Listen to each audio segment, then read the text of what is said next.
नमस्कार. आज 28 एप्रिल म्हणजेच माझा वाढदिवस आणि माझा वाढदिवस आमच्या जी.के.एस. कॉलेजमधील सगळ्यांनी अतिशय चांगल्या प्रकारे साजरा केला. वाढदिवस साजरा करताना मला आपले जे पूर्वज होते त्यांचे दिवस आठवले. म्हणजे गळ्याला मडकं आणि कमरेला खराटा, पायामध्ये काळा धागा आणि हातामध्ये घुंगराची काठी असे आपले पूर्वज होते. तो काळ आणि आत्ताचा काळ याच्यामध्ये फार फार फरक आहे आणि हा काळ सहज आलेला नाही आहे. त्याच्यामध्ये बऱ्याच महापुरुषांनी केलेल्या त्यागाची कहाणी आपल्याला सांगत असते. पूर्वीचे जे 4 वर्ण होते, ब्राह्मण, क्षत्रिय, वैश्य आणि शूद्र.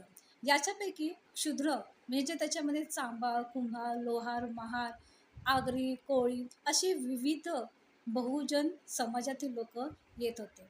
ज्यांची अशी अवस्था होती की कमरेला खराटा आणि गळ्यामध्ये मडकं. डॉक्टर बाबासाहेब आंबेडकर यांची जयंती फक्त भारतातच नाही तर अनेक देशामध्ये साजरी होते आणि आंबेडकरांच्या बुद्धिमत्ता ही साऱ्या जगाने मान्य करून त्याला बौद्धिक सिम्बॉल म्हणजे बुद्धिमत्तेचं प्रतीक मान्य केलेलं आहे. असं असताना आपल्या भारतातच अनेक वेळा डॉक्टर बाबासाहेब आंबेडकर यांच्या पुतळ्याची विटंबना केली जाते. संविधानावर विविध प्रकारचे हल्ले केले जातात. असं ऐकलं की मन खिन्न होतं आणि यामध्ये जेव्हा महिला वर्ग अशा प्रकारच्या विटंबना करतात किंवा आंबेडकर किंवा संविधान चौकाबद्दलची जी तोडफोड करतात ते पाहिलं की मन विषण्ण होतं. म्हणजे स्त्रियांची जी अवस्था होती ती पाहता मनुस्मृतीमध्ये स्त्रियांना कोणत्याही प्रकारचा अधिकार नव्हता. त्यांना शिक्षण घेता येत नव्हतं. त्याचप्रमाणे त्यांच्यावर अनेक बंधनं देखील लादली होती. बालविवाह, सतीप्रथा, केशवपन अशा अनेक जाचक अटींना त्यांना मान्यच करावं लागत होतं. मानसिक आणि सामाजिक गुलामगिरीतून त्यांना जावं लागत होतं. अशा प्रकारे मनुस्मृतीचा पगडा हा कित्येक वर्षानुवर्ष चालला होता. मला डॉक्टर बाबासाहेब आंबेडकर यांच्याबद्दलचा एक किस्सा कदाचित अनेकांना माहिती असेल आणि नसेल, पण सांगावासा वाटतो की त्यांना स्त्रियांबद्दल किती आत्मीयता होती.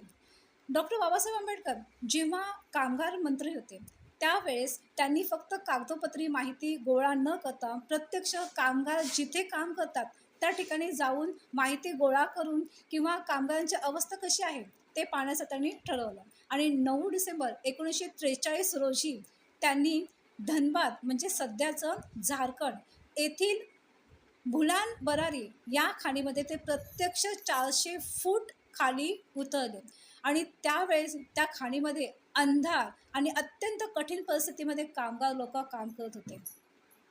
डॉक्टर बाबासाहेब आंबेडकर 400 फूट खाली जेव्हा खाणीमध्ये उतरले तेव्हा अनेक कामगारांशी त्यांनी प्रत्यक्ष संवाद साधला आणि हा संवाद पुरुषांशी साधताना त्यांना एक स्त्री जी गर्भवती होती ती दिसली.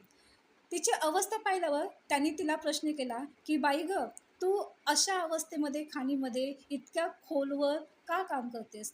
तेव्हा तिने जे उत्तर दिलं त्याच्यामुळे डॉक्टर बाबासाहेब आंबेडकर हे व्यथित झाले की इतका त्रास सहन करून महिला किती कष्ट करतात, त्यांना हक्काची रजा मिळाली पाहिजे आणि याच्यावरच त्यांनी त्यानंतर विचार केलेला आहे.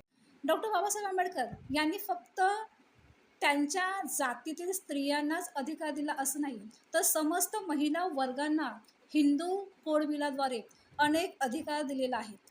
त्यांनी स्त्रियांना मानसिक आणि सामाजिक गुलामगिरीतून बाहेर काढण्याचा प्रयत्न केला आणि इतकं महान कार्य डॉक्टर बाबासाहेब आंबेडकरांनी करून देखील जर स्त्रिया डॉक्टर बाबासाहेब आंबेडकरांचा अपमान करत असतील तर ती अत्यंत खेदाची गोष्ट आहे. कारण मनुस्मृतीने कोणत्याही प्रकारचा स्त्रियांना अधिकार दिला नव्हता. ती गुलामगिरीतच तेव्हा सडत होते. असं असताना स्त्रियांना स्वतंत्र देऊन समानतेची वागणूक ही डॉक्टर बाबासाहेब आंबेडकरांनी स्त्री वर्गाला बहाल केली आहे. जेव्हा एखादी स्त्री डॉक्टर बाबासाहेब आंबेडकरांचा किंवा संविधानाचा अपमान करते तेव्हा खरंच असं वाटतं की संविधान किंवा डॉक्टर बाबासाहेब आंबेडकर हे त्या स्त्रीपर्यंत पोहोचले नाही. मग कुठेतरी आपण सुशिक्षित वर्गच अशा ठिकाणी जनजागृती करण्यासाठी कमी तर पडत नाही ना, असा मला प्रश्न पडतो. आणि माझ्या वाढदिवशी मला असं वाटतं की समजा पूर्वीचा जो काळ असता, माझ्या गळ्यामध्ये मडकं असतं आणि कमरेला खराटा असता, ती जीवघेणी व्यथा आज मला भोगावी लागत नाही. त्यासाठी मी खरोखरच डॉक्टर बाबासाहेब आंबेडकर यांचे खूप खूप धन्यवाद मॅम.